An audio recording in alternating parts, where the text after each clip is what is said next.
Hello, students. We are discussing a chapter called Human Health and Disease. Now, we discuss a topic called drug and alcohol abuse. In the previous class, we know what are narcotic drugs and how they are affect.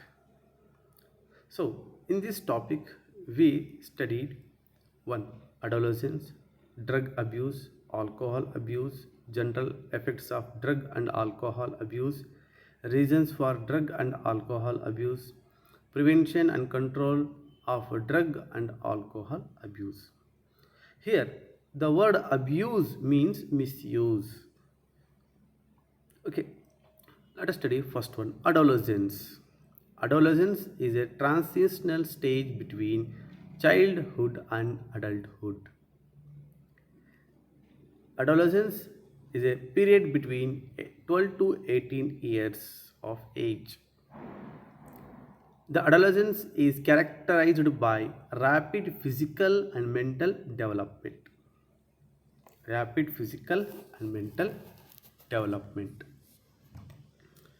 Then, in the adolescent stage, in the adolescent stage, that is between 12 to 18 years, the main characters like urge of adventure, that is need for adventure and excitement, curiosity, experimentation, right of privacy, confused judgment. Then they make peer group, friends, okay, and these are the main characters. So the especially at high school students, PUC students, those students in the age 12 to 18, those mindset is those students a mindset is they have more amount of curiosity whether the bad habits or good habits. Then they need of adventure, excitement, experimentation. They make peer group, leaderism, and confused mind, right of privacy. Okay, so these are the mental setness we are going to see in this age. Adolescents search for a distinct social identity for themselves without any proper guidelines that leads into stressful life. Such stressful life pushes them into a bad behaviors like smoking, alcoholism, and intake of drug. Okay. So here, the psychological feelings produced by the smoking, alcoholism, intake of drug reduces their anxiety, tension, pain, etc. Okay, so these provides which way to escape temporarily from social and parental pressure. Okay, then first when come next we are going to the drug abuse. Drug abuse, which means the chemical which when the chemical when taken in some way alters the body function for the benefit of the person is called drug. Okay, so for the benefit of the person, the chemicals which alters the body function, those chemicals we are called as a drug. Okay, the taking drugs for medical purpose to treat the body disorders or injury is called useful drugs, or those drugs are very useful. The improper or misuse of drugs for non-medical purpose which alters only the psychological and social behavior of a person, that condition is called drug abuse. Okay. Drug abuse. Then how the adolescents or any person undergo addiction, dependence.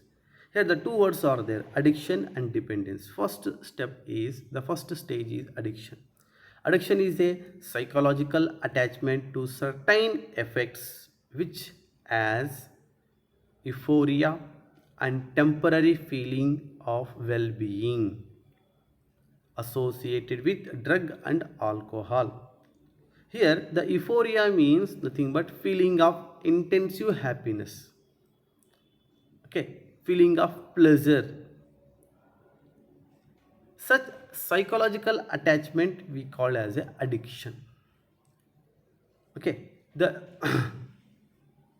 once any person use a drug or alcohol, it is a forerunner to the addiction.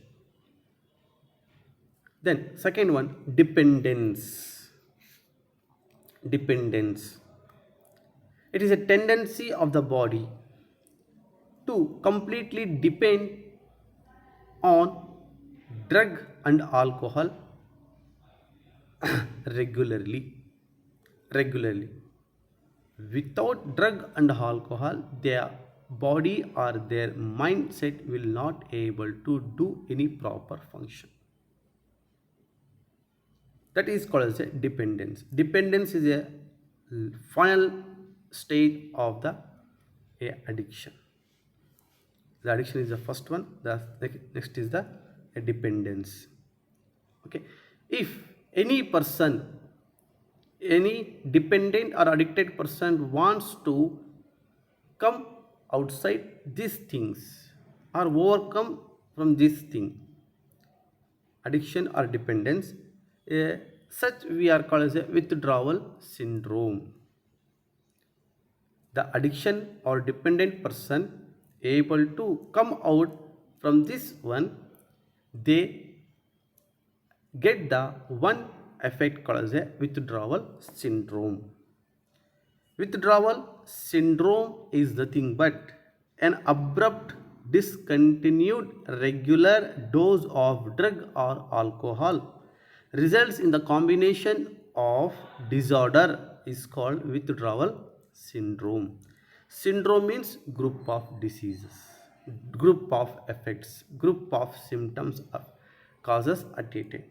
When a person, a dependent or addicted alcohol or drug addicted person wants to come outside, so that such person is get the effect called as withdrawal syndrome. The characters of withdrawal syndrome or symptoms of withdrawal syndrome is anxiety, persistence, depression, sleeping difficulty, irritability, shakiness, sweating, nausea, diarrhea, etc. Shakiness, nothing but lacking of loudness. The speech will not come outside very louderly. Okay, these are the withdrawal syndrome characters.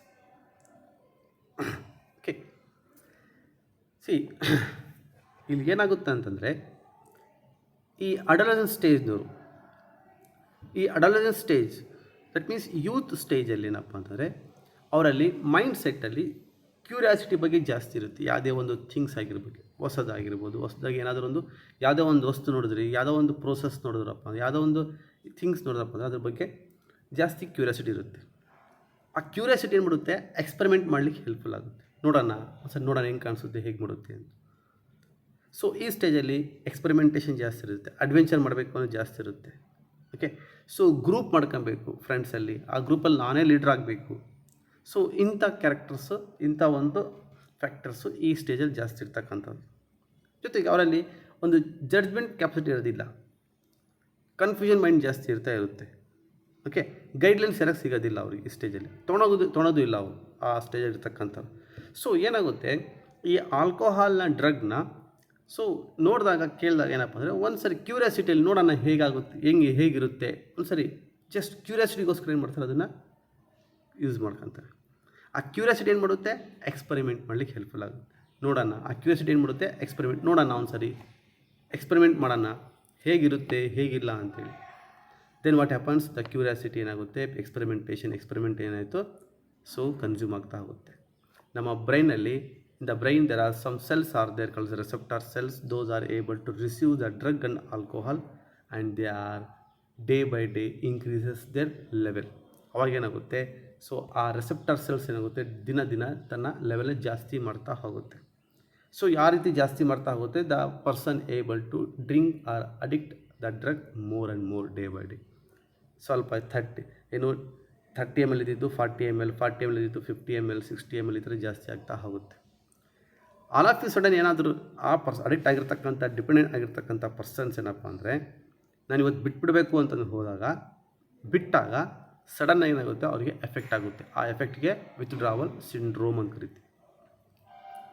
Okay, withdrawal syndrome. So ಆ withdrawal syndrome ಬೇಗ ಬಿಟ್ಟಾಗ ಏನಾಗುತ್ತೆ ಅವರಲ್ಲಿ, ಈಗ regular ಆಗಿ ಒಂದು ಇಯರಿಂದ ಅವನು alcohol ತೊಗೊಂಡು ಡ್ರಗ್ ತೊಗೊಂಡು ಅವನು ಅಡಿಕ್ಟ್ ಆಗಿದ್ದಾನೆ, ಡಿಪೆಂಡೆಂಟ್ ಆಗಿಬಿಟ್ಟಿದ್ದಾನೆ. ಅಂಥ ಪರ್ಸನ್ ನಾವೇನು ಮಾಡ್ತೀವಿ, ಒಂದು ರೂಮಲ್ಲಿ ಕೂಡಾಕ್ಬಿಟ್ಟು ಯಾವುದೇ ಡ್ರಗ್ ಆಲ್ಕೋಹಾಲ್ ಕೊಟ್ಟಿಲ್ಲ. ಸೊ ಅವನೇನಾಗುತ್ತೆ, ಅವನಲ್ಲಿ ಎಫೆಕ್ಟ್ ನೋಡ್ತಾ ಹೋಗ್ತೀವಿ. ಆ ಎಫೆಕ್ಟು ವಿತ್ಡ್ರಾವಲ್ ಸಿಂಡ್ರೋಮ್. ಅವಾಗೇನಾಗುತ್ತೆ ಅವನಲ್ಲಿ ಆ್ಯಂಗ್ಸೈಟಿ, ಫೀವರ್ ಜಾಸ್ತಿ ಆಗ್ತಾ ಹೋಗುತ್ತೆ, ಶೇಕಿನೆಸ್ ಆಗ್ತಾ ಇರುತ್ತೆ, ಬಾಡಿ ಸಮೇತ ಶೇಕ್ ಆಗ್ತಾ ಇರುತ್ತೆ, ಸ್ಪೀಚ್ ಬರೋದಿಲ್ಲ, ಓಕೆ, ಸ್ವೆಟ್ಟಿಂಗ್ ಆಗ್ತಾ ಇರುತ್ತೆ, ವಾಮಿಟಿಂಗ್ ಸೆನ್ಸೇಷನ್ ಆಗ್ತಾ ಇರುತ್ತೆ. ಸೊ ಆವಾಗ ನೀವು ಅವನಿಗೆ ಬೇರೆ ಮೆಡಿಸಿನ್ ಕೊಟ್ಟರು ಸಮೇತ ಅಷ್ಟು ಸಪೋರ್ಟ್ ಮಾಡಲ್ಲ ಬಾಡಿ. ಅಗೇನ್ ಮತ್ತು ನಾವು ಅವನಿಗೆ ಆ ಆಲ್ಕೋಹಾಲ್ ಆ ಡ್ರಗ್ನೇ ಕೊಡಬೇಕು ಮೆಡಿಸಿನ್ನಾಗಿ. ಸೊ ಹಾಗಾಗಿ ಸಡನ್ನಾಗಿ ಅಡಿಕ್ಟ್ ಆಗಿರ್ತಕ್ಕಂಥ ಡಿಪೆಂಡ್ ಆಗಿರ್ತಕ್ಕಂಥ ಆಲ್ಕೋಹಾಲ್ ಡ್ರಗ್ ಪರ್ಸನ್ಸ್ಗಳಿಗೆ ನಾವು ಸಡನ್ನಾಗಿ ವಿತ್ಡ್ರಾ ಮಾಡ್ಕೊಂಡು ಹೋಗಬಾರ್ದು. ಹೇಗೆ ಮಾಡಬೇಕು ಅಂದರೆ, day by day we are going to reduce their level, consuming level. So ಒಬ್ಬ ಪರ್ಸನ್ ಏನಪ್ಪ ಅಂದರೆ ಒಂದು 100 ml ದಿನಕ್ಕೆ ತೊಗೊತಿದ್ದಾನೆ ಅಂತಂದರೆ, ಅವನ್ನ ಇವತ್ತು 100 ml ಕೊಟ್ಟಿದ್ದೀರಾ ಅಂದರೆ ನೆಕ್ಸ್ಟ್ ಏನಪ್ಪ ಅಂದರೆ ಒಂದು 80 ml ಕೊಡಬೇಕು, ನೆಕ್ಸ್ಟ್ ಡೇ 70. ಈ ರೀತಿ ಏನಾಗುತ್ತೆ, ಲೆವೆಲ್ನ ಕಡಿಮೆ ಮಾಡ್ತಾ ಹೋದಾಗ the brain what the receptor cells are they, those are also able to decreases their level. ಅವಾಗೇನಾಗುತ್ತೆ, ಬ್ರೈನಿಂದ ಆ ಸೆಲ್ಸ್ ಸ್ಟಿಮ್ಯುಲೇಷನ್ ಅಷ್ಟು ಮಾಡೋದಿಲ್ಲ. ಇಲ್ಲಿ ನೀವು ಏನು ಕಲಿಸಿರ್ತೀರೋ ಇನ್ಕ್ರೀಸಿಂಗ್ ಲೆವೆಲ್ಲು, ಅಲ್ಲೇನಾಗುತ್ತೆ ಅಲ್ಲಿ ಇನ್ಕ್ರೀಸ್ ಲೆವೆಲ್ ಜಾಸ್ತಿ ಆಗ್ತಾ ಹೋಗುತ್ತೆ. ಸೊ ಹಾಗಾಗಿ ಡೇ ಬೈ ಡೇ ಏನಾಗುತ್ತೆ ಪ್ರಾಕ್ಟೀಸ್ ಮಾಡಿಸ್ಬೇಕು, ಕಮ್ಮಿತು. ಫೈನಲಿ ಕೊನೆಗೆ ಏನಪ್ಪ ಅಂದರೆ ಅದನ್ನು ಬಿಡಬೇಕಾಗುತ್ತೆ. This is about the withdrawal syndrome ಅಂತ ಕರಿತೀವಿ. Addict should not be forced to withdraw from the drugs or alcohol because the withdrawal symptoms can be severe, sometime it may fatal the life. Hence, the withdrawal of drug and alcohol should be made only under the supervision of doctor. ನಾವು ನೀವು ಕೂತ್ಕೊಂಡು ಒಬ್ಬ addict ಆಗಿರ್ತಕ್ಕಂಥ ಪರ್ಸನ್ನ, depend ಆಗಿರ್ತಕ್ಕಂಥ ಪರ್ಸನ್ನ ನಾವು ಆ ಆಲ್ಕೋಹಾಲ್ನ ಡ್ರಗ್ನ ಬಿಡ್ಸೋಕ್ಕೆ ಹೋಗಬಾರ್ದು. ಅದಕ್ಕೆ ಒಬ್ಬ ಸೈಕ್ಯಾಟ್ರಿಸ್ಟ್ ಅಥವಾ ಡಾಕ್ಟ್ರ್ ಮುಖಾಂತರನೇ, ಅವರ ಸೂಪರ್ವಿಷನ್ ಮುಖಾಂತರನೇ ನಾವು ಅದನ್ನು ರಿಡ್ಯೂಸ್ ಮಾಡ್ತಾ ಹೋಗಬೇಕು. Okay, so this is about the drug and alcohol addiction, dependence and withdrawal syndrome. Okay. Then alcohol abuse.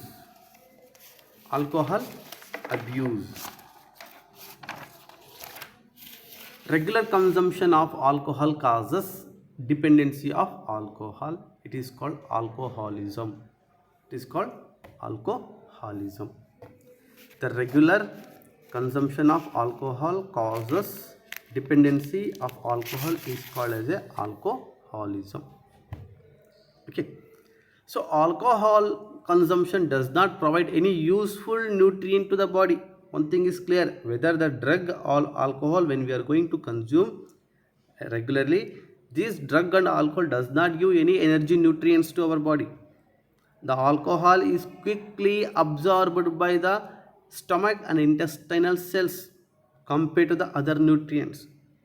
Then These cells of the stomach and intestine cells transport the liver. The liver is the site of alcohol metabolism. Actually ನಾವು ಏನು ಆಲ್ಕೋಹಾಲ್ನ ತೊಗೊಳ್ತೀವೋ ಅವೇನಾಗುತ್ತೆ ಈ stomach intestine cells observe ಮಾಡ್ಕೊಂಡು ಲಿವರಿಗೆ pass ಮಾಡುತ್ತೆ. ಲಿವರ್ನಲ್ಲಿ alcohol metabolism ಆಗಬೇಕು. Okay, so here in the liver the alcohol is converted into acetaldehyde which is very poisonous. ಅವಾಗ ಏನಾಗುತ್ತೆ, ಆ acetaldehyde ಆಗಿ ಆಲ್ಕೋಹಾಲ್ ಅಸಿಟಾಲ್ಡಿಹೈಡ್ ಆಗಿ ಕನ್ವರ್ಟ್ ಆಗ್ತಾ ಹೋಗುತ್ತೆ. ಅದು ಡೇ ಬೈ ಡೇ ಪಾಯ್ಸನಸ್ ಆಗ್ತಾ ಹೋಗುತ್ತೆ. Finally the acetaldehyde is further converted into acetic acid. The acetic acid is finally burned up into water and carbon dioxide. ಅವಾಗ ಏನಾಗುತ್ತೆ, ಅಸಿಟಾಲ್ಡಿಹೈಡು ವಾಟರ್ನ ಬರ್ನ್ ಆಗಿಬಿಟ್ಟು ವಾಟರ್ನ ಕಾರ್ಬನ್ ಡೈಆಕ್ಸೈಡ್ನ ರಿಲೀಸ್ ಮಾಡ್ತಾ ಹೋಗುತ್ತೆ. 1 gram of alcohol provides about 7.2 kilocalories of heat which is not usually utilized by the body. ನಮಗೆ ಬಾಡಿಗೆ ಯೂಸೇ ಆಗೋದಿಲ್ಲ, ಅಷ್ಟು ಹೀಟ್ನ produce ಮಾಡ್ತಾ ಹೋಗುತ್ತೆ. ಸೊ ಹಾಗಾಗಿ ಲಿವರು ಫೇಲ್ಯೂರ್ ಆಗುತ್ತೆ, ಬೇರೆ ಪಾರ್ಟ್ ಸಮೇತ ಡ್ಯಾಮೇಜ್ ಆಗ್ತಕ್ಕಂಥದ್ದು ನಾವು ನೋಡ್ತಾ ಹೋಗ್ತೀವಿ. This is about the alcohol abuse. Okay, then the general effects of the drug and alcohol abuse effects. General ಹೋಗಿನ ಮುಂಚೆ ಮೇಜರಾಗಿ ಏನು ನೋಡೋಣಪ್ಪ ಅಂದರೆ, ಮೇಜರಾಗಿ the immediate effects are reckless behaviour. Reckless means don't care behavior. The drug and alcohol addicted and dependent person, they do not care anything. That is called as a reckless behavior. Then vandalism behavior, they can spoil the public property and violence. So drug and alcohol addict ಆಗಿ depend ಆಗಿರ್ತಕ್ಕಂಥ ಪರ್ಸನ್ನು ಅವ್ರನ್ನ ನೋಡ್ರಿ, ಆ drug ತೊಗೊಂಡಾಗ alcohol ತೊಗೊಂಡಾಗ ಅವ್ರು ಯಾರಿಗೂ care ಮಾಡೋದಿಲ್ಲ. ಪಬ್ಲಿಕ್ ಪ್ರಾಪರ್ಟಿನ ಹೇಗೆ ಬೇಕು ಅವರು ಡೆಮಲಿಷ್ ಮಾಡೋಕ್ಕೆ ಹೋಗ್ತಾರೆ, ಸ್ಪಾಯ್ಲ್ ಮಾಡೋಕ್ಕೆ ಹೋಗ್ತಾರೆ, ವೈಲೆನ್ಸ್ ಬಿಹೇವಿಯರ್ ಮಾಡ್ತಾ ಹೋಗ್ತಾರೆ. ನೋಡಿರ್ಬೋದು ಮನೆಗಳಲ್ಲಿ ಕುಡಿದು ಡ್ರಿಂಕ್ ಮಾಡಿ ಬಂದವ್ರು ಏನಂದರೆ ತಾಯಿ ಅಂತ ನೋಡಲ್ಲ, ಮಗು ಅಂತ ನೋಡೋದಿಲ್ಲ, ಹೆಣ್ಣು ಅಂತ ನೋಡೋದಿಲ್ಲ, ಯಾರು ಬೇಕೋ ಹೊಡಿತಾ ಹೋಗ್ತಾರೆ. ಓಕೆ, ಜೊತೆಗೆ ಹೊರಗಡೆ ಹೋದರೆ ಸೊಸೈಟಿ ಒಳಗಡೆ ಹೋದಾಗ ಪಬ್ಲಿಕ್ ಪ್ರಾಪರ್ಟಿ, ಈ ಒಂದು ಸ್ಟ್ರೀಟ್ ಲೈಟ್ಸ್ ಇರ್ಬೋದು, ಇನ್ನೇನು ಅದನ್ನು ಹೊಡೆಯೋದು, ಬ್ರೇಕ್ ಮಾಡ್ತಕ್ಕಂಥದ್ದು ಮಾಡ್ತಾ ಹೋಗ್ತಾರೆ. Then excessive doses of drug may lead to the coma, death due to the respiratory failure, heart failure or cerebral haemorrhage. Drug addiction ಜಾಸ್ತಿ ಆಯಿತು ಅಂತಂದರೆ, ಡೋಸಸ್ ಜಾಸ್ತಿ ಆಯಿತು ಅಂತಂದರೆ, ಸೊ ಡ್ರಗ್ ಅಡಿಕ್ಟ್ ಆಗಿರ್ತಕ್ಕಂಥ ಪರ್ಸನ್ನು ಕೋಮಾ ಸ್ಟೇಜಿಗೆ ಹೋಗ್ಬೋದು ಅಥವಾ ಸಾಯಲೂಬಹುದು. ಹೇಗೆ ಸಾಯ್ತಾನಪ್ಪ ಅಂದರೆ ರೆಸ್ಪಿರೇಷನ್ನು ಫೇಲ್ಯೂರ್ ಆಗುತ್ತೆ, ಹಾರ್ಟ್ ಫೇಲ್ಯೂರ್ ಆಗ್ತಕ್ಕಂಥದ್ದು, cerebral haemorrhage, there is a blood blockage in the brain region. Then intravenous drug user more prone to acquire infectious like AIDS and hepatitis. ಕೆಲವರು ಏನು ಮಾಡ್ತಾರೆ, ಡ್ರಗ್ನ ಕೆಲವರು ಸ್ನಾಟಿಂಗ್ ಈ ಥರ ತೊಗೊಳ್ತಕ್ಕಂಥದ್ದು, ಇಂಜೆಕ್ಷನ್ ಮುಖಾಂತರ ತೊಗೊಳ್ತಕ್ಕಂಥದ್ದು, ಡೈರೆಕ್ಟಾಗಿ ಬಾಯ್ ಓರಲ್ ಮುಖಾಂತರ ತೊಗೊಳ್ತಕ್ಕಂಥದ್ದು. ಈ ಇಂಜೆಕ್ಷನ್ಸ್ ಮುಖಾಂತರ ತೊಗೊಳ್ತಕ್ಕಂಥ ಏನಪ್ಪ ಅಂದರೆ, ಡ್ರಗ್ ಅಡಿಕ್ಟ್ ಆಗಿರ್ತಕ್ಕಂಥ ಪರ್ಸನ್ ಅವರಿಗೆ ಬಹಳ ಬೇಗ ಏಡ್ಸ್ ಆಗ್ತಕ್ಕಂಥದ್ದು, ಹೆಪಟೈಟಿಸ್ ಆಗ್ತಕ್ಕಂಥದ್ದು. ಕೇಳ್ಬೋದು, ಸರ್ ಏಡ್ಸ್ ಹೇಗಾಗುತ್ತೆ, ಏಡ್ಸ್ ಆಗ್ತಕ್ಕಂಥದ್ದು HIV ವೈರಸ್ಸಿಂದ ಅಂತೇಳಿ. ಸೊ ಈ ಏನು ಡ್ರಗ್ನ ಇವರು ಇಂಜೆಕ್ಷನ್ಸ್ ಮುಖಾಂತರ ತೊಗೊಳ್ತಾ ಹೋಗ್ತಾರೆ. This drug is suppress the immune ಇಮ್ಯುನಿಟಿನ ಸಪ್ರೆಸ್ ಮಾಡ್ತಾ ಹೋಗುತ್ತೆ. ಸೊ ಯಾವಾಗ ಇಮ್ಯೂನ್ ಸಿಸ್ಟಮ್ ನಮ್ಮ ಇಮ್ಯುನಿಟಿ ಸಪ್ರೆಸ್ ಆಗ್ತಾ ಹೋಗುತ್ತೆ, ವೀಕ್ ಆಗ್ತಾ ಹೋಗುತ್ತೋ ಅವಾಗೇನಾಗುತ್ತೆ, so small activity of virus or bacteria may enter our body and causes. ಅವಾಗೇನಾಗುತ್ತೆ, ಬಹಳ ಬೇಗ ಈ HIV ವೈರಸ್ ಬೇರೆ ಕಡೆ ಇದ್ರೂ ಸಮೇತ ಒಳಗಡೆ ಹೋಗ್ಲಿಕ್ಕೆ ಹೆಲ್ಪ್ಫುಲ್ ಆಗ್ತಾ ಹೋಗುತ್ತೆ. Okay, the chronic use of drugs and alcohol damages nervous system and causes liver cirrhosis. So ಈಗ continuous use of drug and alcohol ತೊಗೊಳ್ತಾ ಹೋದ್ರೆ ಏನಾಗುತ್ತೆ, ನಮ್ಮ ಲಿವರ್ನ, ನಮ್ಮ ನರ್ವಸ್ ಸಿಸ್ಟಮ್ನ ಡ್ಯಾಮೇಜ್ ಮಾಡುತ್ತೆ. When the liver is damage, that means the size is enlarges, size ಜಾಸ್ತಿ ಆಗ್ತಾ ಹೋಗುತ್ತೆ. That is called liver cirrhosis ಅಂತ ಹೇಳ್ತಾ ಹೋಗುತ್ತೆ. Especially the use of drug and alcohol during the pregnancy affect the development of foetus. ತಾಯಿಯ ಹೊಟ್ಟೆ ಒಳಗಡೆ ಮಗು ಏನು ಬೆಳೀತಾ ಹೋಗುತ್ತೋ ಆ ತಾಯಿ ಈ ಡ್ರಗ್ಗೆ ಆಲ್ಕೋಹಾಲ್ಗೆ ಅಡಿಕ್ಟ್ ಆಯಿತು ಅಂತಂದರೆ ಆ ಮಗುಗೆ ಎಫೆಕ್ಟ್ ಮಾಡ್ತಕ್ಕಂಥದ್ದು ನಾವು ನೋಡ್ತಾ ಹೋಗ್ತೀವಿ. Okay, apart from this one, the general effects of drug, specially ನಾನು ಡ್ರಗ್ ಬಗ್ಗೆ ಹೇಳ್ಬೇಕಂದ್ರೆ excessive doses of drugs may leads the we know that respiratory failure ಆಗ್ತಕ್ಕಂಥದ್ದು. Okay, unexplained absence from the college. ಈಗ specially ನಾವೇನು ಮಾಡೋಣ, adolescence ಸ್ಟೇಜಿಗೆ ಬರೋಣ. Adolescence ಈಗ ಹೈಸ್ಕೂಲ್ಸ್ SSLC ಓದ್ತಕ್ಕಂಥ ಸ್ಟೂಡೆಂಟ್ಸ್ ಅಥವಾ PUC ಓದ್ತಕ್ಕಂಥ ಸ್ಟೂಡೆಂಟ್ಸು ಈ ಡ್ರಗ್ಗೆ ಅಡಿಕ್ಟ್ ಆದಾಗ, ಡಿಪೆಂಡ್ ಆದಾಗ ಅವನಲ್ಲಿ ಏನೇನು ಅಕಾಡೆಮಿಕ್ ಚೇಂಜಸ್ ಆಗ್ತಾ ಹೋಗುತ್ತೆ ಅಂತಂದರೆ, ಸೊ ಅನ್ಎಕ್ಸ್ಪ್ಲೇನ್ ಆಬ್ಸೆನ್ಸ್ ಫ್ರಮ್ ದ ಕಾಲೇಜಿಗೆ ಅಥವಾ ಸ್ಕೂಲ್ಸ್ಗೆ ಆಬ್ಸೆಂಟ್ ಆಗ್ತಾ ಇರ್ತಾನೆ. ಕೇಳಿದರೆ ರೀಸನ್ನೇ ಇಲ್ಲ. ಮನೆಯಿಂದ ಕಾಲೇಜಿಗೆ ಹೋಗ್ತೀನಿ ಅಂತ ಹೇಳ್ತಾನೆ, ಸ್ಕೂಲಿಗೆ ಹೋಗ್ತೀನಿ ಅಂತ ಹೇಳ್ತಾನೆ, ಬೇರೆ ಕಡೆ ಹೋಗ್ತಕ್ಕಂಥದ್ದು. Loss of personal hygiene. So ತನ್ನ ಹೆಲ್ತ್ ಬಗ್ಗೆ ನಾನು ಬೆಳಿಗ್ಗೆ ಎದ್ದು ವಾಟರ್ ಬಾತ್ ಮಾಡಬೇಕು, ಬ್ರಷ್ ಮಾಡಬೇಕು, ಒಳ್ಳೆ ಬಟ್ಟೆ ಹಾಕಬೇಕು, ಚೆನ್ನಾಗಿ ಕಾಣಿಸ್ಬೇಕು, ಅದು ಯಾವುದೂ ಪರ್ಸ್ನಲ್ ಹೈಜೀನ್ ಇರೋದಿಲ್ಲ. Okay, then loss of interest in hobbies. ಈ ಡ್ರಗ್ ಆಲ್ಕೋಹಾಲ್ ಅಡಿಕ್ಟ್ ಆಗೋಕ್ಕಿಂತ ಮುಂಚೆ ಆ ಸ್ಟೂಡೆಂಟ್ಸ್ಗೆ ಒಂದು ಡ್ರಾಯಿಂಗ್ ಹ್ಯಾಬಿಟ್ಸ್ ಇರ್ಬೋದು, ಓಕೆ, ಒಂದು ಸಿಂಗಿಂಗ್ ಹ್ಯಾಬಿಟ್ಸ್ ಇರ್ಬೋದು, ಅಥವಾ ಡೈರಿ ಬರೀತಕ್ಕಂಥ ಹ್ಯಾಬಿಟ್ಸ್ ಇರ್ಬೋದು. ಆ ಹ್ಯಾಬಿಟ್ಸ್ನಲ್ಲಿ ಇಂಟ್ರೆಸ್ಟ್ ಇರೋದಿಲ್ಲ, ಕಳ್ಕೊತ ಹೋಗುತ್ತೆ. ಕಂಪ್ಲೀಟ್ ಅವನಲ್ಲಿ ಹಾಬೀಸು ಏನು ಪರ್ಸ್ನಲ್ ಹೈಜೀನ್ ಎಲ್ಲನೂ ಅವನು ಮಾಡ್ತಾನೆ, ಇಂಟ್ರೆಸ್ಟ್ ಕೊಡೋದಿಲ್ಲ. ಕಂಪ್ಲೀಟಾಗಿ ಅವನಿಗೆ ಡ್ರಗ್ ಬೇಕು. ಬೆಳಿಗ್ಗೆ ಎದ್ದ ತಕ್ಷಣ ನನಗೆ ಆ ಡ್ರಗ್ ಬೇಕು, ಆ ನಾರ್ಕೋಟಿಕ್ ಡ್ರಗ್ ತೊಗೊಂಡಾಗ ನನ್ನ ಬಾಡಿ ನಾರ್ಮಲಾಗಿರುತ್ತೆ ಅನ್ನೋ ಒಂದು ಸೈಕಾಲಜಿಕಲ್ ಅಟ್ಯಾಚ್ಮೆಂಟ್ ಬಂದುಬಿಡುತ್ತೆ. Changing sleeping and eating habits. ರಾತ್ರಿ ನಿದ್ದೆ ಬರೋದಿಲ್ಲ. ಯಾವಾಗ ಬೆಳಿಗ್ಗೆ ಆಗುತ್ತೆ ನಾನು ಯಾವಾಗ ಡ್ರಗ್ ತೊಗೊಳ್ತೀನಿ ಅನ್ನೋ ಒಂದು, ಹಾಗಾಗಿ ನಿದ್ದೆ ಇರೋದಿಲ್ಲ. ಈಟಿಂಗ್ ಹ್ಯಾಬಿಟ್ಸ್, ಹೊಟ್ಟೆಗೆ ಊಟ ಸೇರೋದಿಲ್ಲ, ಸೊ ಯಾವಾಗೋ ಊಟ ಮಾಡ್ತಕ್ಕಂಥದ್ದು. ದೆನ್ ಐಸೋಲೇಷನ್, ಪೇರೆಂಟ್ಸಿಂದ ಫ್ರೆಂಡ್ಸಿಂದ ದೂರ ಆಗ್ತಕ್ಕಂಥದ್ದು. ಡಿಪ್ರೆಷನ್ ಹೋಗ್ತಾನೆ, 1 ದಿನ 2 ದಿನ ಸಿಗಲಿಲ್ಲ ಡ್ರಗ್ಸು, ಬಟ್ ಡಿಪ್ರೆಷನ್, ಯಾಕೋ ಸಿಗಲಿಲ್ಲ, ಬೇರೆ ತೊಗೊಬೇಕು, ಇದು ಮಾಡಬೇಕು ಅಂತೇಳಿ.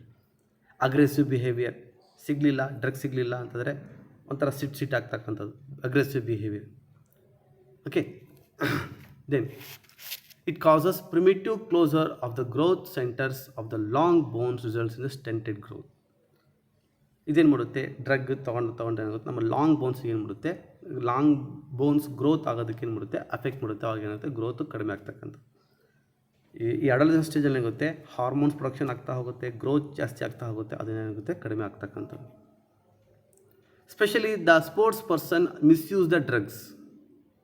ತನ್ನ ಪರ್ಫಾರ್ಮೆನ್ಸ್ನ, ತನ್ನ ಎಫಿಷಿಯನ್ಸ್ನ, ಎನರ್ಜಿ ಲೆವೆಲ್ನ ಜಾಸ್ತಿ ಮಾಡಲಿಕ್ಕೆ ಡ್ರಗ್ನ ಯೂಸ್ ಮಾಡ್ತಾ ಹೋಗ್ತಾರೆ. ಬಟ್ ಆ ಡ್ರಗ್ನ ಏನು ಮಾಡುತ್ತೆ, ಮಿಸ್ಯೂಸ್, ಮೆಡಿಸಿನಲ್ ಪರ್ಪಸ್ ಬಿಟ್ಟು ಮಿಸ್ಯೂಸ್ ಮಾಡ್ಕೊಂಡಾಗ ಏನಾಗುತ್ತೆ, ಈ ಎಫೆಕ್ಟನ್ನು ನೋಡ್ತಾ ಹೋಗ್ತೀವಿ. Specially in females it causes masculinisation. Masculine ಕ್ಯಾರೆಕ್ಟರ್ಸ್ನ ಇದು ಕಳ್ಕೊತಾ ಹೋಗುತ್ತೆ. ಫೇರ್ನೆಸ್ ಇರ್ಬೋದು, ಓಕೆ, ಮಸ್ಕ್ಯುಲಿನ್ ಕ್ಯಾರೆಕ್ಟರ್ಸ್ನ ಕಳ್ಕೊತಾ ಹೋಗುತ್ತೆ. ದಟ್ ಮೀನ್ಸ್ ಪೀರಿಯಡ್ಸ್ ಇರ್ಬೋದು, ಅದು ವೇರಿಯೇಷನ್ ಆಗ್ತಕ್ಕಂಥದ್ದು ನಾವು ನೋಡ್ತಾ ಹೋಗ್ತೀವಿ. That is abnormal menstruation cycle. Excessive growth of hairs on the ಫೇಸಲ್ಲಿ, ಬಾಡಿಯಲ್ಲಿ ಹೇರ್ಸ್ ಜಾಸ್ತಿ ಆಗ್ತಾ ಹೋಗುತ್ತೆ. ಈ ಅಡಲ್ಸೆನ್ಸ್, ಈ SSLC PUC ಸ್ಟೂಡೆಂಟ್ಸ್ ಏನಾದರೂ, ಗರ್ಲ್ಸ್ ಸ್ಪೆಷಲಿ ಅಡಿಕ್ಟ್ ಆದರೆ ಈ ಥರ ಎಫೆಕ್ಟನ್ನು ನೋಡ್ತಾ ಹೋಗ್ತೀವಿ. ಓಕೆ, ಇನ್ ಮೇಲ್ಸ್ನಲ್ಲಿ ಬಂದಾಗ increased aggressive voice, reduced size of testes, decreased sperm count, okay, the kidney, liver function reduces, okay, enlargement of breast and prostate glands. Males nalli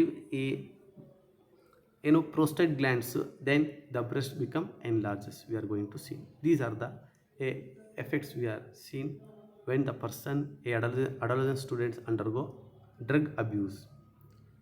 The alcohol abuse, what are the general effects are? The first one is it affects the speech, body balance, muscular coordination and vision. ನೋಡ್ರಿ, alcohol ತೊಗೊಂಡಾಗ ತಕ್ಷಣ, alcohol ಇವತ್ತು ಯಾರೋ ಒಬ್ಬ student, ಯಾರೋ person alcohol ಸಕ್ಕತ್ತಾಗಿ ತೊಗೊಂಡ್ಬಿಟ್ಟಾನೆ. That means ಜಾಸ್ತಿ ತೊಗೊಂಡಿದ್ದಾನೆ, over dose. ಅವನಲ್ಲಿ ಏನಾಗುತ್ತೆ, ಮಾತು ಬರೋದಿಲ್ಲ, ಅವ್ನು ಸ್ವಲ್ಪ ಟಂಗ್ನ ಸ್ಲಿಪ್ ಮಾಡ್ತಾ ಹೋಗುತ್ತೆ, ತಗೊಳ್ತಾ ಹೋಗ್ತಾನೆ. ದೆನ್ ಬಾಡಿ ಬ್ಯಾಲೆನ್ಸ್ ಏನಾಗುತ್ತೆ, this alcohol effects the medulla oblongata. The medulla oblongata is a part of brain which controls the body posture, body balance when we are going to standing position. ಅದೇನು ಮಾಡುತ್ತೆ, ಅದನ್ನು balance ಮಾಡ್ತಾ ಹೋಗುತ್ತೆ. ಯಾಕಂದರೆ ಈ alcohol medulla ಆಬ್ಲಾಂಗೇಟನ್ನು effect ಮಾಡ್ತಾ ಹೋಗುತ್ತೆ. Then vision blur ಕಾಣ್ತಾ ಹೋಗುತ್ತೆ ಅವರಲ್ಲಿ. ಮಸಲ್ಸ್ ಕೋರ್ಡಿನೇಷನ್ ಆಗೋದಿಲ್ಲ, ವೆಯ್ಟ್ ಏನು ವೀಕ್ ಆಗ್ತಾ ಹೋಗುತ್ತೆ. It causes the gastritis, ulcer in stomach and intestine. Stomach ಒಳಗಡೆ, ಇಂಟೆಸ್ಟೈನ್ ಒಳಗಡೆ ಗ್ಯಾಸ್ಟ್ರಿಕ್ ಆಗ್ತಕ್ಕಂಥದ್ದು, ulcers, there is a some wounds. And also it induces the cancer of mouth, tongue, larynx, esophagus. Then it also causes the heart. Okay, heartಗೆ ಕಾಸ್ ಆಗ್ತಕ್ಕಂಥ ನೋಡ್ತಾ ಹೋಗುತ್ತೆ. In male it reduces the sperm count, affect the kidneys. Okay, and one more thing, it also affect the social life in the family. It may lead to the crime, it may lead to the theft and crime. So ಈ alcohol ಡ್ರಗ್ನ depend ಆದಾಗ ಅವರಿಗೆ ಆ alcohol drug ಸಿಗಲಿಲ್ಲ, ಅವರಿಗೆ ದುಡ್ಡು ಸಿಗಲಿಲ್ಲ, ಅವ್ರೇನು ಮಾಡ್ತಾರೆ, ಹೇಗಾದರೂ ಮಾಡಿ ನಾನು ಆಲ್ಕೋಹಾಲ್ ಡ್ರಗ್ ತೊಗೊಳ್ಳೇಬೇಕು, ಅಲ್ಲಿವರೆಗೂ ಅವ್ರ ಮೈಂಡ್ಸೆಟ್ ಸರಿಯಾಗಿರೋದು. ಅವಾಗೇನು ಮಾಡ್ತಾರೆ, ಅವ್ರಿಗೆ ದುಡ್ಡು ಸಿಗಲಿಲ್ಲ ಅಂತಂದಾಗ ಅವರು ಕಳ್ತನ ಮಾಡ್ತಾರೆ ಅಥವಾ ಕ್ರೈಮ್ ಮಾಡೋಕ್ಕೆ ಹೋಗ್ತಾರೆ. ಹಾಗಾಗಿ ಸೊ ಏನು ಕ್ರೈಮ್ ಆಗುತ್ತೆ, ಮತ್ತು ಫ್ಯಾಮಿಲಿಗೂ ಸಮೇತ ಅವರು ಅವಾಯ್ಡ್ ಮಾಡ್ತಾ ಹೋಗುತ್ತೆ. ತನ್ನ ಓವರಾಲ್ ಸೋಷಿಯಲ್ ಲೈಫಿಂದ ಕಂಪ್ಲೀಟಾಗಿ ಒಂದು ಬ್ಯಾಡ್ನೆಸ್ ತೊಗೊಳ್ತಾ ಹೋಗ್ತಾರೆ. ಸೊ ಈ ಆಲ್ಕೋಹಾಲ್ ಡ್ರಗ್ ಏನಪ್ಪ ಅಂದರೆ, it is a root to the all social life, personal life and healthy life, ಎಲ್ಲದಕ್ಕೂ ಇದು ಮಾಡ್ತಕ್ಕಂಥದ್ದು. So this is about the general effects of drug and alcohol. Okay, then reasons for the drug and alcohol abuse. Okay, reasons ಯಾಕೆ ಈ adolescent stage students drug ಮತ್ತು ಆಲ್ಕೋಹಾಲ್ಗೆ abuse ಆಗ್ತಾರೆ ಅಂದರೆ, one, lack of parental love. ಅಂದರೆ ಆ ಏಜಲ್ಲಿ ಮದರ್ನ ಕಳ್ಕೊಂಡಿರ್ತಾರೆ ಅಥವಾ ಫಾದರ್ನ ಕಳ್ಕೊಂಡಿರ್ತಾರೆ. So ಅಥವಾ ಇದ್ದರೂ ಸಮೇತ ಆ ಫಾದರ್ ಅವ್ರದ್ದೇ ಆಗಿರ್ತಕ್ಕಂಥ ವರ್ಕಲ್ಲಿ ಬ್ಯುಸಿ ಆಗಿರ್ತಾರೆ, ಮಕ್ಕಳಿಗೆ ಸರಿಯಾಗಿ ಕೇರ್ ತೊಗೊಳೋದಿಲ್ಲ, ಲವ್ ಕೊಡೋದಿಲ್ಲ. So in this case, so they can be mind will be diverted. Then problems like anxiety and depression ಹೋದಾಗ, ಆ್ಯಂಗ್ಸೈಟಿ ಹೋದಾಗ, ಸೊ ಆ ಸ್ಟೇಜಲ್ಲಿ ಯಾರೋ ಒಬ್ಬ ಫ್ರೆಂಡ್ಸ್ ಸತ್ತು ಹೋಗ್ಬಿಟ್ರು ಅಥವಾ ಸಿಸ್ಟರು ಬ್ರದರ್ ಅವ್ರನ್ನ ಡಿಪ್ರೆಷನ್ ತೊಗೊಳ್ತಕ್ಕಂಥದ್ದು. ಇಲ್ಲ curiosity and pressure from the ಫ್ರೆಂಡ್ಸಲ್ಲಿರ್ತಕ್ಕಂಥ ಒಂದು ಕ್ಯೂರಿಯಾಸಿಟಿ, ಅದು ಹೊಸದು, ನೋಡೋಣ, ಟ್ರೈ ಮಾಡೋಣ ಹೇಗಿರುತ್ತೆ, ಹೇಳ್ತಾರೆ ಎಲ್ಲ ಈ ಫಿಲಮ್ನಲ್ಲಿ, ಈ ಟಿ ವಿ ಇದರಲ್ಲಿ ತೋರಿಸ್ತಕ್ಕಂಥ ಹೇಗಿರುತ್ತೆ ನೋಡೋಣ, ಆಲ್ಕೋಹಾಲ್ ಡ್ರಗ್ ಹೇಗಿರುತ್ತೆ ಯೂಸ್ ಮಾಡ್ತಾರೆ, ಕ್ಯೂರಿಯಾಸಿಟಿಗೋಸ್ಕರ ತೊಗೊಳ್ತಕ್ಕಂಥದ್ದು, ಎಕ್ಸ್ಪೆರಿಮೆಂಟ್ ಮಾಡಲಿಕ್ಕೆ ಇದು ಮಾಡ್ತಕ್ಕಂಥದ್ದು. Then unemployment and social problem. Adolescent stage ಬಿಟ್ಟು ಸೊ ಒಳ್ಳೆ ಕ್ವಾಲಿಫಿಕೇಷನ್ ತೊಗೊಂಡಿರ್ತಾರೆ, ಸೊ ಇಂಜಿನಿಯರ್ ಮಾಡ್ಕೊಂಡಿರ್ತಾರೆ, MSc ಮಾಡ್ಕೊಂಡಿರ್ತಾರೆ, ಸರಿಯಾಗಿ ಜಾಬ್ ಸಿಕ್ಕಿರೋದಿಲ್ಲ, ಅನ್ಎಂಪ್ಲಾಯ್ಮೆಂಟ್. ಅದಕ್ಕೇನಾಗುತ್ತೆ, ಸೊ ಹೋಗಿ ಆ ಜಾಬ್ ಸಿಕ್ಕಿಲ್ಲ, ಮನೆಯಿಂದ ಬೈತಿರ್ತಾರೆ, ಆ ಒಂದನ್ನು ದೂರ ಮಾಡಲಿಕ್ಕೆ ಏನು ಮಾಡ್ತಾರೆ, ಡ್ರಗ್ಗೆ ಆಲ್ಕೋಹಾಲ್ಗೆ ಅಡಿಕ್ಟ್ ಆಗ್ತಕ್ಕಂಥದ್ದು. So these are the reasons. Okay, then warning signs. Okay, warning signs of drug and alcohol abuse among the youth. So first, ಈ 10th ಅಥವಾ ಹೈಸ್ಕೂಲ್ ಸ್ಟೂಡೆಂಟ್ಸ್ ಅಥವಾ PUC ಸ್ಟೂಡೆಂಟ್ಸ್ ಈ ಆಲ್ಕೋಹಾಲ್ಗೆ ಅಥವಾ ಡ್ರಗ್ಗೆ ಅಡಿಕ್ಟ್ ಆದಾಗ ಸೊ ಏನೇನು ನಾವು ವಾರ್ನಿಂಗ್ ಸೈನ್ಸ್ ಆಗಿ ನೋಡ್ತಾ ಹೋಗ್ತೇವೆ ಅಂದರೆ, ಫಸ್ಟ್, ಡ್ರಾಪ್ ಇನ್ ಅಕಾಡೆಮಿಕ್ ಪರ್ಫಾರ್ಮೆನ್ಸ್. ಅವನು ಡ್ರಗ್ ಆಲ್ಕೋಹಾಲ್ಗೆ ಅಡಿಕ್ಟ್ ಆಗೋಕ್ಕಿಂತ ಮುಂಚೆ ಅವನ ಒಂದು ಎಜುಕೇಷನ್ನಲ್ಲಿ ಅಕಾಡೆಮಿಕ್ ಪರ್ಫಾರ್ಮೆನ್ಸ್ ಭಾಳ ಚೆನ್ನಾಗಿರುತ್ತೆ, ಸ್ಪೋರ್ಟ್ಸ್ ಆಗಿರ್ಬೋದು, ಕಲ್ಚರಲ್ ಆ್ಯಕ್ಟಿವಿಟೀಸ್ ಇರ್ಬೋದು. ಬಟ್ ಯಾವಾಗ ಅಡಿಕ್ಟ್ ಆಗ್ತಾನೋ ಆ ಪರ್ಫಾರ್ಮೆನ್ಸ್ ಏನಾಗುತ್ತೆ, ಕಡಿಮೆ ಆಗ್ತಾ ಹೋಗುತ್ತೆ, ದೂರ ಆಗ್ತಾ ಹೋಗ್ತಾನೆ. Unexplained absence from school and college, ಸುಮ್ಮನೆ ರಜಾ ಹಾಕೋದು, ಅದು ಬೇರೆ ಕಡೆ ಹೋಗ್ತಕ್ಕಂಥದ್ದು. Lack of interest in personal hygiene, ಹೇಳ್ದಂಗೆ ಅವಾಗಲೇ. ವಿತ್ಡ್ರಾವಲ್, ದೂರ ಹೋಗ್ತಕ್ಕಂಥದ್ದು. Isolation, depression, okay, aggressiveness, rebellious behaviour. So ಏನೋ ಸ್ವಲ್ಪ ಯಾರು ಬೈದಾಗ ಅದನ್ನು ರಿವೆಂಜ್ ತೊಗೊಳ್ತಕ್ಕಂಥದ್ದು, ಈ ಥರ ಆಗ್ತಕ್ಕ. Then deteriorating relationship with family and friends ಜೊತೆಗೆ, ಫ್ಯಾಮಿಲಿ ಜೊತೆಗೆ, ನನಗೆ ಬೈತಾರೆ, ನಾನು ಈ ಥರ ಡ್ರಗ್ ಅಡಿಕ್ಟ್ ಆಗಿದ್ದೀನಿ, ಆಲ್ಕೋಹಾಲ್ ತೊಗೊಳ್ತೀನ್ಬಿಟ್ಟು ಅವರಿಂದ ದೂರ ಹೋಗ್ತಕ್ಕಂಥದ್ದು, ಒಬ್ಬೊಬ್ಬನಿಗೆ ಇದು ಮಾಡ್ತಕ್ಕಂಥದ್ದು, ಇಲ್ಲ ಅದೇ ಇರ್ತಕ್ಕಂಥ ಫ್ರೆಂಡ್ಸ್ ಜೊತೆಗೆ ಹೋಗ್ತಕ್ಕಂಥದ್ದು. Loss of interest in hobbies, change in eating and sleeping habits. Okay, so body weight changes ಆಗ್ತಕ್ಕಂಥದ್ದು. These are the warning signs we are going to see. Okay, then Last one, prevention and control measures of drug and alcohol abuse. Drug and alcohol abuse. ಈಗ ಯಾವ ರೀತಿ ನಾವು prevent ಮಾಡ್ಬೋದು, control ಮಾಡ್ಬೋದು ಅಂತಂದರೆ, first one, avoiding undue peer pressure. Peer pressure. Here what happens? Every child has its own choice and personality. Okay. They should not be pressurized to perform beyond its limits in any activity. So for example ಏನು ಮಾಡ್ತೀವಪ್ಪ ಅಂದರೆ, ನಾವು ಯಾವುದೋ ಒಂದು work ಕೊಟ್ಟಿರ್ತೀವಿ ನಾವು student ಒಬ್ಬ ಮಗುವಿಗೆ. ಸೊ ಆವಾಗ ನಾವು ಸ್ವಲ್ಪ ಇನ್ಕಂಪ್ಲೀಟ್ ಮಾಡ್ಕೊಂಬಂದಾಗ ನಾವು ಬೈದು ಬಿಡೋದು ಪೇರೆಂಟ್ಸು. ಇನ್ನೊಬ್ರಿಗೆ ಕಂಪೇರ್ ಮಾಡಿ ಪಕ್ಕದ ಮನೆಯಲ್ಲಿ. ಫಾರ್ ಎಕ್ಸಾಂಪಲ್ ಮಾರ್ಕ್ಸ್ ಸೆಕೆಂಡ್ ಕ್ಲಾಸಲ್ಲಿ ಪಾಸ್ ಆಗಿರ್ತಾನೆ, ಅವನಲ್ಲಿ ಎಷ್ಟಿರುತ್ತೋ ಅಷ್ಟು ಕೆಪಾಸಿಟಿ ಪಾಸ್ ಆಗಿರ್ತಾನೆ. ಪಕ್ಕದ ಮನೆ ಯಾರೋ ಒಬ್ಬರು ಸ್ವಲ್ಪ ಫಸ್ಟ್ ಕ್ಲಾಸ್ ಪಾಸ್ ಆಗಿರ್ತಾರೆ, ಅವ್ರಿಗೆ ಕಂಪೇರ್ ಮಾಡಿ ತೋರಿಸ್ತಕ್ಕಂಥ, ಅಂದರೆ ಅವ್ರ ಮುಂದೆ ಇವ್ರನ್ನ ಡಿಗ್ರೇಡ್ ಮಾಡ್ತಕ್ಕಂಥ. ಸೊ ಪ್ರೆಸರ್ ಮಾಡೋದು, ನೀನು ಹಾಗಾಗಬೇಕು, ನೀನು ಅದನ್ನು ಬರಬೇಕು, ಇದು ಬರಬೇಕು, ಆ ಥರ ಇರಬೇಕು. ಇದ್ದಾರೆ ಪ್ರೆಸರ್ ಮಾಡಿದಾಗ ಏನಪ್ಪ ಅಂದರೆ ಅವರಲ್ಲಿ ಆ ಸ್ಟೇಜಲ್ಲಿ ಮೈಂಡ್ ಚೇಂಜ್ ಆಗ್ತಾವೆ, ಡಿಪ್ರೆಷನ್ಗೆ ಹೋಗ್ತಾವೆ. Education and counselling. The child should be educated and counselled to face the problems, stresses and to accept disappointments and failures. It should be encouraged to take up healthy hobbies like music, readings, sports. So education and counseling. So ಇಲ್ಲೇನಾಗುತ್ತಪ್ಪ ಅಂದರೆ, ಆ ಚೈಲ್ಡ್ನ ನಾವೇನು ಮಾಡಬೇಕು, counselling ಮಾಡಬೇಕು. ಯಾಕೆ ಈ drug and ಆಲ್ಕೋಹಾಲ್ಗೆ addict ಆಗಿರ್ತಕ್ಕಂಥದ್ದು, ಏನಿದೆ ಅದರಲ್ಲಿ, ಏನಕ್ಕೆ ಸ್ಟ್ರೆಸ್ ತೊಗೊತಿದೆಯಾ, ಯಾಕೆ ಡಿಸಪಾಯಿಂಟ್ ಆಗಿರ್ತಕ್ಕಂಥದ್ದು, ಯಾಕೆ ಫೇಲ್ಯೂರ್ ಆಗ್ತಕ್ಕಂಥದ್ದು. ಸೊ ಆ ಕೌನ್ಸಿಲಿಂಗ್ ಮಾಡಿದಾಗ ಆ ರೀಸನ್ ಗೊತ್ತಾಗ್ತಾ ಹೋಗುತ್ತೆ. ಆ ರೀಸನ್ ಗೊತ್ತಾದಮೇಲೆ ಸೊ ಅದರಿಂದ ದೂರ ಹೋಗಲಿಕ್ಕೆ, ಆ ಮೈಂಡ್ನ, ಡ್ರಗ್ ಆ್ಯಂಡ್ ಆಲ್ಕೋಹಾಲ್ ಮೈಂಡ್ನ ದೂರ ಮಾಡಲಿಕ್ಕೆ ಬೇರೆ ಬೇರೆ ಹ್ಯಾಬಿಟ್ಸ್ ಜೊತೆಗೆ ನಾವು ಇನ್ವಾಲ್ವ್ ಮಾಡಬೇಕಾಗುತ್ತೆ. ಓಕೆ, ಲೈಕ್ ಮ್ಯೂಸಿಕ್, ರೀಡಿಂಗ್, ಬೇರೆ ಬೇರೆ. ಅವಾಗ ಏನಾಗುತ್ತೆ, ಮೈಂಡ್ ಸೆಟ್ ಬೇರೆ ಕಡೆ ಹೋಗ್ತಕ್ಕಂಥದ್ದು. Seeking help from parents and pressure. Okay, and peers. The child should seek help from parents and close friends to solve the problem. ಈಗ ಆ ಡ್ರಗ್ ಆ್ಯಂಡ್ ಆಲ್ಕೋಹಾಲ್ ಅಡಿಕ್ಟ್ ಆಗಿರ್ತಕ್ಕಂಥ ಪರ್ಸನ್ ಅವನಿಗೆ ಬೇಜಾರಾಗಿರುತ್ತೆ, ಅಸಹ್ಯ ಅನಿಸಿರುತ್ತೆ. ಸೊ ಅವಾಗೇನು ಮಾಡಬೇಕಪ್ಪ ಅಂದರೆ, ಇದನ್ನು ಹೊರಗೆ ಬರಬೇಕಂದ್ರೆ ಅವನ ಕ್ಲೋಸ್ ಫ್ರೆಂಡ್ಸ್ ಹತ್ರ ಅವನು ಶೇರ್ ಮಾಡ್ಕೊಬೇಕು, ಹೇಳ್ಬೇಕು ಈ ಥರ ಆಗಿಬಿಟ್ಟಿದ್ದೀನಿ. ಸೊ ಅವಾಗೇನಾಗುತ್ತೆ, ಅವನು ಆ ಕ್ಲೋಸ್ ಫ್ರೆಂಡ್ಸ್ ಸಮೇತ ಟ್ರಸ್ಟ್ಫುಲ್ ಆಗಿರಬೇಕು. ಅವ್ರೇನು ಮಾಡಬೇಕು, ಆ ಗುಡ್ ಫ್ರೆಂಡ್ಸ್ ಇರ್ತಕ್ಕಂಥದ್ದು ಅದರಿಂದ ಸ್ವಲ್ಪ ದೂರ ಮಾಡಲಿಕ್ಕೆ ಸ್ವಲ್ಪ ಬೇರೆ ಎನ್ವಿರಾನ್ಮೆಂಟ್ ಸೆಟ್ ಮಾಡಬೇಕಾಗುತ್ತೆ. ಅಂದರೆ ಆ ಡ್ರಗ್ ಆಲ್ಕೋಹಾಲ್ ಅಡಿಕ್ಟ್ ಆಗದಂಗೆ ಬೇರೆ ಬೇರೆ ಪರ್ಪಸ್ಗೆ ಯೂಸ್ ಮಾಡ್ಕೊತಕ್ಕಂಥದ್ದು. ದೆನ್ ಪೇರೆಂಟ್ಸ್ ಸಮೇತ ಅದಕ್ಕೆ ಹೆಲ್ಪ್ಫುಲ್ ಆಗ್ತಕ್ಕಂಥದ್ದು. ಪೇರೆಂಟ್ಸ್ ಹತ್ರ ಡೈರೆಕ್ಟಾಗಿ ಈ ಥರ ನಾನು ಹೋಗ್ಬಿಟ್ಟಿದ್ದೀನಿ, ಈ ಥರ ಅಡಿಕ್ಟ್ ಆಗಿದ್ದೀನಿ, ನಾನು ಈ ಥರ ದೂರ ಹೋಗಬೇಕು ಅಂತಂದಾಗ ಆ ಪೇರೆಂಟ್ಸ್ ಸಮೇತ ಬೈಯೋದಕ್ಕಿಂತ ತಪ್ಪು ಮಾಡಿದ್ದಾನೆ ಅದನ್ನು ಮತ್ತೆ ಸರಿ ಮಾಡಲಿಕ್ಕೆ, ಸಾಲ್ವ್ ಮಾಡಲಿಕ್ಕೆ ನೋಡ್ತಾ ಹೋಗೋದು. Looking for danger science. Okay, parents, teachers and friends should be alert to identify danger signs associated with drug and alcohol abuse so that appropriate remedial measures or treatment can be initiated. Parents, including teachers ಸಮೇತ, friends ಸಮೇತ, so ಅವನ್ನ ಏನು drug